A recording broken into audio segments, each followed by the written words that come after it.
नमस्कार सर्वांना, हाऊसवाईफ मराठी या चॅनलवरती तुमचं स्वागत आहे। तर मी आज बनवणार आहे मस्त असा रात्रीच्या उरलेल्या पोळ्यांपासून खूप अशी भन्नाट रेसिपी तुम्हाला बनवून दाखवणार आहे। तुम्ही समोसा कचोरी खाणं विसरून जाल, हा इतका छान हा नाश्ता बनवून तयार होतो। तर चला बनवूया। तर रात्रीच्या पोळ्यांचा नाश्ता बनवण्यासाठी मी 2 पोळ्या घेतल्या। या पोळ्यांचे मी आता हे 4 भाग करून घेणार आहे। जसे मी व्हिडिओमध्ये दाखवते तसे मी भाग बनवून घेतले बघा। तर तसे भाग तुम्ही पण बनवून घ्या। तर मस्त असे पोळ्यांचे 4 भाग बनवून घ्यायचे। तर मी 2-3 आलू उकडायला टाकले होते। आलू उकडून आलूची साल काढून बारीक पेस्ट बनवून घेतली आलूची। नंतर गॅसवरती तवा ठेवला होता तापण्यासाठी। तेल टाकायचं, एक माप तेल तापल्यानंतर याच्यामध्ये मोहरी जिराचा तडका मारून घ्यायचा। नंतर बारीक चिरलेला लसूण घेतला, 2-3 पाकळ्या, हिरवी मिरची बारीक चिरून घेतली। याच्यावरती थोडीशी वाळवलेली कोथिंबीर टाकून घेतली। तर या मिरचीला व्यवस्थित 2 मिनिटं भाजून घ्यायचं तेलामध्ये। आलूची चटणी बनवण्यासाठी 2 मिनिटं भाजून घ्यायचं। नंतर याच्यावरती थोडीशी हळद टाकायची आणि थोडं चवीपुरतं मीठ टाकून घ्यायचं।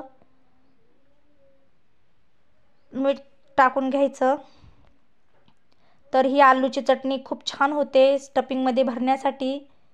तर याला व्यवस्थित मिक्स करून घ्यायचं। नंतर बारीक केलेली आलूची चटणी तव्यावरती टाकून घ्यायची आणि मस्त व्यवस्थित मिक्स करून मस्त अशी आलूची चटणी तयार करून घ्यायची।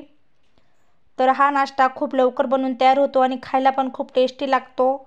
तर बघा, असं व्यवस्थित ही चटणी तव्यावरती भाजून घ्यायची मस्त अशी। आता एका प्लेटमध्ये मी ही चटणी काढून घेते। आता ही चटणी थंड होण्यासाठी ठेवायची। थंड होते तोपर्यंत, थंड झाले की लगेच याच्यामध्ये मॅगी मसाला मी टाकून घेते। तर मॅगी मसाला टाकल्याने खूप छान टेस्ट येते या नाश्त्याला। तर थंड होऊ द्यायची चटणी। नंतर एका भांड्यामध्ये मी स्टफिंग बनवून घेणार आहे। मिश्रण म्हणजे आपल्याला याच्यामध्ये पोळी बुडवून तेलामध्ये तळायची आहे। तर याच्यामध्ये मी 1 वाटी बेसन घेतलं। बेसनमध्ये थोडंसं ओवा टाकायचा आणि खायचा सोडा टाकायचा। खायचा सोडा हा थोडासा टाकायचा। याच्यामध्ये थोडीशी चवीपुरतं मीठ टाकायचं, थोडीशी हळद आणि लाल तिखट टाकायचं थोडंसं। तुम्ही लाल तिखट स्किप केलं तरी चालेल। आणि व्यवस्थित हे स्टफिंग बनवून घ्यायचं, म्हणजे व्यवस्थित हे मिश्रण बनवून घ्यायचं। तर खूप लवकर बनवून तयार होतो आणि हा नाश्ता खूप छान लागतो। समोसा कचोरीची टेस्ट येते या नाश्त्याला। तर तुम्ही नक्की बनवा। तुम्हाला जर माझी रेसिपी आवडत असेल तर लाईक करा। चॅनलला जर सबस्क्राईब केलं नसेल तर लगेच सबस्क्राईब करून घ्या। जेव्हा मी माझे नवनवीन व्हिडिओ चॅनलवरती अपलोड करेल तेव्हा तुमच्यापर्यंत नोटिफिकेशन मिळेल आणि तुम्हाला पण माझ्या नवीन रेसिपीज बघायला मिळतील। तर नक्की चॅनलला सबस्क्राईब करून घ्या। तर बघा, मी स्टफिंग असं बनवून घेतलं आहे, म्हणजे मिश्रण। आता हे मिश्रण मी पोळीला लावून घेते।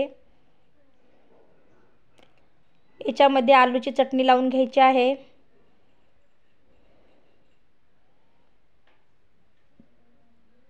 आलूची चटणी टाकून घ्यायची या स्टफिंगमध्ये।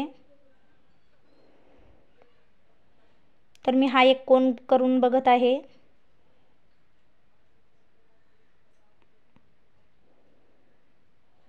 तर पोळ्यांच्या मध्यभागीमध्ये हे आलूची चटणी लावून घ्यायची। खूप छान टेस्ट येते या आलूची चटणीची।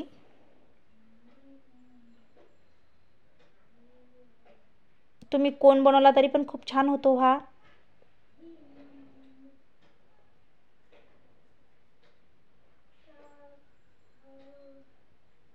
तर मी या पोळीमध्ये दुसरी पद्धत दाखवते। तर पोळीला खालून बेसन लावायचं आणि वरतून चटणी ठेवायची आणि नंतर हे पॅक बंद करून घ्यायची पोळी।